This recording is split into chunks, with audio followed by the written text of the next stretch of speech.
Hello students, welcome to competition roof channel. विद्यार्थियों, आज हम कक्षा 12 आरोह भाग 2 के काव्य खंड को आगे बढ़ाएंगे। आप लोगों को पहले पता ही है कि 3 कविताएं मैं आप लोगों को उपलब्ध करवा चुकी हूं। आज चौथी कविता है जिसका नाम है कैमरे में बंद अपाहिज, जो किसके द्वारा रचित है? रघुवीर साहे जी द्वारा रचित है। आपको सबको पता है कि पहले मैं 50 MCQ करवाती हूँ, फिर इस कविता से संबंधित 1 लाइनर क्वेश्चन जितने भी बनते हैं वो करवाती हूँ, और सबसे अंत में रघुवीर साहे जी से संबंधित कुछ महत्वपूर्ण जो तथ्य होते हैं वो भी आप लोगों को मैं उपलब्ध करवा देती हूँ।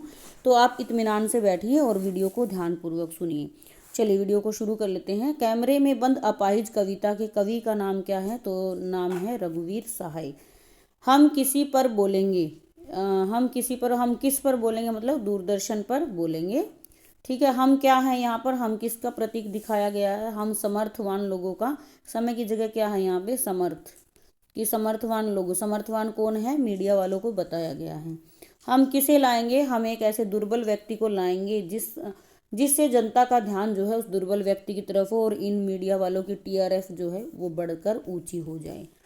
चलिए, दुर्बल को हम कहाँ ले जाएंगे? दुर्बल को हम एक बंद कमरे में ले जाएंगे। हम दूरदर्शन पर क्या बोलेंगे? हम समर्थ और शक्तिवान हैं, यह बोलेंगे। अपाहिज से दूरदर्शन कार्यक्रम संचालक किस प्रकार के प्रश्न पूछता है? वह ऐसे प्रश्न पूछता है जिसका कोई अर्थ नहीं है। जैसे कौन से प्रश्न पूछता है कि अच्छा, आप अपाहिज हैं तो आपको अपाहिज होना कैसा लगता है? आपको क्या अपाहिज होना आपको कोई पीड़ा देता है? तो आप खुद ही सोचिए, क्या ये प्रश्न किसी अपाहिज व्यक्ति से पूछने की आवश्यकता है? अपाहिज क्या नहीं बता पाएगा? अपाहिज अपने दुख को बता नहीं पाएगा। कार्यक्रम को रोचक बनाने के लिए अपाहिज को क्या करते हैं? अपाहिज को कला देते हैं वो, और भी कला नहीं देते, उसको रुला देते हैं। वो इतना ज़्यादा इसको इमोशनल बोलते हैं, इमोशंस में लेकर आते हैं ताकि वो अपाहिज रोने लग जाए और जो जनता की जो संवेदनाएं हैं वो उसके साथ जुड़ जाए। तो इस प्रकार से मीडिया वाले बड़ी ही चालाकी से सामने वाले के दिमाग से खेलते हैं। कैमरे वाले पर्दे पर अपाहिज ही क्या दिखाएंगे? रोने से फूली हुई आंखें, बड़ी बड़ी आंखें उसकी दिखाएंगे। कैमरा एक साथ क्या दिखाना चाहता है? दर्शन और अपाहिज दर्शक, यहाँ दर्शक नहीं है, यहाँ पे दर्शक और अपाहिज रोते हुए लोगों को, दोनों को ही वह दिखाना चाहता है। वैसे होना चाहिए था इसका आंसर, प्रस्तुतकर्ता और दर्शन रोते। चलिए, पर्दे पर किसकी कीमत है? तो पर्दे पर इन्होंने पाठ के अनुसार, कविता के अनुसार क्या बोला है? पर्दे पर वक्त की कीमत है। कहने का मतलब ये है कि इनके पर्दे की कीमत है, लेकिन एक आम आदमी के समय की कीमत को ये लोग नहीं समझते। कार्यक्रम समाप्त करते हुए प्रस्तुतकर्ता क्या करेगा? रोते हुए क्या करेगा? वह धन्यवाद करेगा। प्रस्तुतकर्ता दर्शकों को क्या रखने के लिए अनुरोध करता है? धैर्य रखने के लिए अनुरोध करता है। प्रस्तुतकर्ता बस करो, नहीं हुआ, रहने दो क्या कहता है? अपाहिज और दर्शक नहीं रोए तो ये कहता है। रघुवीर साहे का जन्म किस सन में हुआ था? सन 1929 में हुआ था। कहाँ पर हुआ था? ये लखनऊ के थे। और रघुवीर साहे का निधन कब होता है? 1990 में होता है। और कहाँ पर होता है इनका निधन? दिल्ली में हो जाता है। रघुवीर साहे जी को कौन सा पुरस्कार मिला था? साहित्य अकादमी पुरस्कार मिला था। पर्दे पर किसकी कीमत बताई गई है? वक्त की कीमत बताई गई है। रघुवीर साहे हैदराबाद से प्रकाशित किस पत्रिका में कार्य करते थे? कल्पना पत्रिका में ये कार्य करते थे। कैमरे में बंद अपाहिज कविता कवि के किस संग्रह से ली गई है? जो लोग भूल गए हैं काव्य संग्रह से ली गई है। कैमरे वाले एक और कोशिश क्यों करना चाहते हैं? ताकि अपाहिज की अपंगता को उभार सके। कैमरे में बंद अपाहिज कविता किस पर व्यंग्य है? दूरदर्शन वालों पर व्यंग्य किया गया है, मीडिया वालों पर। दूरदर्शन वाले किसकी संवेदना से खिलवाड़ कर रहे हैं? अपाहिज व्यक्ति की संवेदना से वे खिलवाड़ कर रहे हैं। कैमरे में बंद अपाहिज किस छंद में रचित है? ये मुक्त छंद में रची गई रचना है। दूरदर्शन पर किस उद्देश्य से युक्त कार्यक्रम दिखाया जा रहा है? धार्मिक, वैज्ञानिक, मनोवैज्ञानिक या सामाजिक? सामाजिक उद्देश्य से इसको दिखाया जा रहा है। अब मुस्कुराएंगे हम, इस पंक्ति में हम कौन है? दूरदर्शन वालों को बताया गया है। कैमरे में बंद अपाहिज करुणा के मुखौटे में छिपी किसकी कविता है? तो यह किसकी कविता है? क्रूरता की कविता दिखाई गई है। किसकी क्रूरता दिखाई गई है? दूरदर्शन वालों की क्रूरता दिखाई गई है।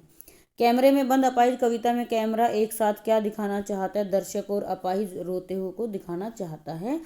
समर्थ शक्तिवान किसे कहा गया है? दूरदर्शन वालों को समर्थ और शक्तिवान बोला गया है। कैमरे में बंद अपाहिज कविता में कैमरा एक साथ क्या देखना चाहता है? दर्शक और अपाहिज रोते हुए को देखना चाहता है। कैमरे में बंद अपाहिज कविता में समर्थ शक्तिवान किसे बोला गया है? दूरदर्शन वालों को बोला गया है। दूरदर्शन वाले बंद कमरे में किसे लाए थे? एक अपाहिज अपंग को लाए थे। अपाहिज के होठों पर क्या दिखाई पड़ता है? कसमाहट दिखाई पड़ती है। कैमरे में बंद अपाहिज कविता के दूरदर्शन कर्मियों को किसकी मनोवृत्ति को दर्शाया गया है? संवेदनहीनता की मनोवृत्ति को दर्शाया गया है। कैमरे वाला किनके साथ साथ रुलाना चाहता है? अपाहिज दर्शकों को भी वह रुलाना चाहता है। चलिए कुछ प्रश्न हैं। कैमरे में बंद अपाहिज किसकी कविता? रघुवीर साय जी की है। कौन से काव्य संग्रह से ली गई है? लोग भूल गए थे। रघुवीर साय का जन्म 1929 में होता है। कहाँ पर होता है? लखनऊ में होता है। रघुवीर साय की मृत्यु 1990 में दिल्ली में हुई थी। रघुवीर साय किस संस्थान के हिंदी समाचार विभाग से जुड़े? वो आकाशवाणी से जुड़े हैं। दूरदर्शन जनसंचार का कैसा माध्यम है? दृश्य श्रव्य माध्यम, जो देखने व सुनने वाला हो। अज्ञे जी द्वारा संपादित किस संकलन में रघुवीर सहाय के लेख छपे थे? दूसरे सप्तक में। तो ध्यान रखिएगा, रघुवीर सहाय जी कौन से सप्तक के हैं? ये सेकंड सप्तक, दूसरे सप्तक के हैं। तार सप्तक की विद्यार्थियों, मेरे द्वारा शॉर्ट ट्रिक बड़ी आसानी से आपको तीनों चारों सप्तक याद हो जाएंगे। मेरे द्वारा दी गई है चैनल पर, आप उसे भी देख सकते हैं। आगे बढ़ेंगे। किस तरह की रचना है कैमरे में बंद अपाहिज? यह एक व्यंग्य रचना है। कैमरे में बंद अपाहिज कविता में कवि ने किस पर तीखा व्यंग्य किया है?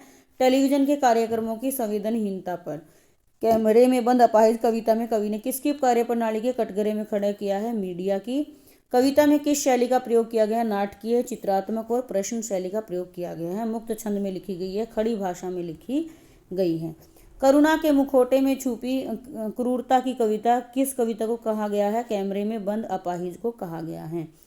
कवि के अनुसार कार्यक्रम के संचालक का इंटरव्यू लेते समय कैसा दृष्टिकोण उनका? एक व्यवसायिक दृष्टिकोण है। पत्रकारिता में किस कारण संवेदनहीनता बढ़ती जा रही है? व्यवसायिकता के कारण बढ़ती जा रही है। दूरदर्शन वाले किसकी संवेदना से खिलवाड़ कर रहे हैं? एक अपाहिज व्यक्ति की। दूरदर्शन पर अपाहिज व्यक्ति को बुलाकर उससे प्रश्न पूछने का क्या उद्देश्य है? कार्यक्रम को और भी रोचक बनाया जाए। समर्थ शक्तिवान किसने अपने आप को कहा है? मीडिया कर्मचारियों ने। हम समर्थ पंक्ति में कैसा भाव झलकता है? अहंकार का। हम एक दुर्बल को बुलाएंगे, दुर्बल किससे बोला गया है? अपाहिज व्यक्ति को बोला गया है। करुणा में छुपी क्रूरता किसके लिए प्रयुक्त हुआ है? दूरदर्शन कर्मियों के लिए प्रयुक्त हुआ है। दूरदर्शन वाले कैमरे में किसे लाए हैं? एक अपाहिज व्यक्ति को लाए हैं। दूरदर्शन वाले अपाहिज व्यक्ति का साक्षात्कार कहाँ लेने वाले थे? स्टूडियो के एक बंद कमरे में। और वो कैसे प्रश्न पूछते हैं? उनसे अर्थहीन व बेतुके प्रश्न पूछते हैं। कार्यक्रम का संचालक अपाहिज की लाचारी व दर्द को क्या दिखाना चाहता है? दर्शकों का मन करुणा से भरने व कार्यक्रम को सफल व लोकप्रिय बनाने का प्रयास करता है। कार्यक्रम में एक अपाहिज व्यक्ति को क्या मानकर उसके मन की पीड़ा को कुरेदा गया है? प्रदर्शन की वस्तु से एक माना गया है। आप अपाहिज क्यों हैं? यह प्रश्न मीडिया कर्मी के किस स्वभाव को दिखाता है? संवेदनहीनता को दिखाता है। संचालक सोचिए, बताइए, थोड़ी देर और करिए कहकर क्या करने की कोशिश करता है? अपाहिज व्यक्ति को जवाब देने के लिए, उकसाने के लिए ये बात कहता है। यह अवसर खो देंगे। पंक्ति में संचालक अपाहिज व्यक्ति से कौन सा अवसर खोने की बात कर रहा है? कि टेलीविजन के माध्यम से वह अपना दुख पूरी दुनिया को बता सकता है। कैमरा दिखाओ, इसे बड़ा बड़ा। यह पंक्तियाँ किसने कही है? कार्यक्रम के संचालक ने कही है। बड़ा बड़ा में कौन सा अलंकार हो जाएगा? पुनरुक्ति प्रकाश अलंकार हो जाएगा। संचालक अपाहिज की तस्वीर को बड़ा बड़ा मानकर क्यों दिखाना चाहता है? दर्शकों की सहानुभूति बटोरने के लिए। ठीक है। अपाहिज व्यक्ति कैमरे के सामने क्या नहीं बता पाया? अपना दुख नहीं बता पाया। कार्यक्रम को रोचक बनाने के लिए संचालक क्या करते हैं? अपाहिज को रुलाने का प्रयास करते हैं। और क्या दिखाना चाहते हैं? उसके रोने से फूली हुई आंखें दिखाना चाहते हैं। कविता में कैमरा बस करो, नहीं हुआ, रहने दो में कौन सा भाव है? असफलता का भाव है। ठीक है। कैमरे वाले एक और कोशिश क्या करना चाहते थे? कि अपाहिज के पंक्ता को उभारा जाए। हम दोनों एक संग रुलाने वाले हैं। यहाँ पर दोनों का अर्थ किससे है? अपाहिज व्यक्ति और दर्शकों से है। ठीक है, ये दोबारा से वही बोला है। कैमरा एक साथ क्या दिखाना चाहता है? दर्शक और अपाहिज दोनों को रोते हुए। संचालक को अपाहिज को रुलाने का प्रयास क्यों करना पड़ा? प्रसारण का समय खत्म होने के कारण। ठीक है। अपाहिज को रुलाने के प्रयास क्यों किए जा रहे थे? ताकि दर्शकों की सहानुभूति बटोरी जा सके। बस थोड़ी सी कसर रह गई थी। इस पंक्ति में किस बात की कसर रह गई थी? दर्शक और अपाहिज दोनों को एक साथ न रुला पाने की थोड़ी कोशिश रह गई थी। संचालक के मन में क्या कसक रह गई थी? दर्शक और अपाहिज दोनों को एक साथ न रुला पाने की कसक रह गई थी। हम मुस्कुराएंगे, इस पंक्ति में हम कौन है? दूरदर्शन वाले हैं। कार्यक्रम समाप्त करते हुए प्रस्तुतकर्ता क्या करेगा? मुस्कुराकर धन्यवाद करेगा। जो ऊपर एमसीक्यू में बोला कि रोते हुए धन्यवाद करेगा, ऐसा नहीं है। क्योंकि ये बड़े ही संवेदनहीन लोग हैं, किसी के दुख दर्द को इनके दिलों से नहीं छूता है, इसलिए ये अंत में मुस्कुराकर ही एंड करते हैं। दूरदर्शन में किस उद्देश्य से कार्यक्रम बनाया जा रहा है? सामाजिक उद्देश्य से कार्यक्रम बनाया जा रहा है। कविता के अनुसार टेलीविजन पर मीडिया सामाजिक कार्यक्रम के नाम पर क्या करता है कि लोगों के दुख दर्द को बेचने का वह कार्य करता है। तो इसी के साथ आज हमारी चौथी कविता भी संपूर्ण हुई विद्यार्थियों। आई होप आप लोगों को वीडियो अच्छी लग रही होगी और आपकी तैयारी में ये जो है हमारी वीडियो मील का पत्थर साबित होंगी। डेफिनेटली आप अपनी तैयारी और भी बेहतर तरीके से करते रहिए। आप गद्य पद खंड को जल्दी से जल्दी समाप्त करें ताकि अपने साहित्य को भी आप पढ़ सकें। आज का कंटेंट हमारा आपको कैसा लगा कमेंट बॉक्स में ज़रूर बताइएगा विद्यार्थियों।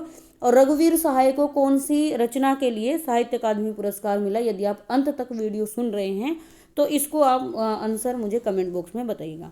मिलते हैं विद्यार्थियों अगली वीडियो में कुछ अच्छे के साथ, कुछ नए के साथ। तब तक के लिए जय हिंद, वंदे मातरम।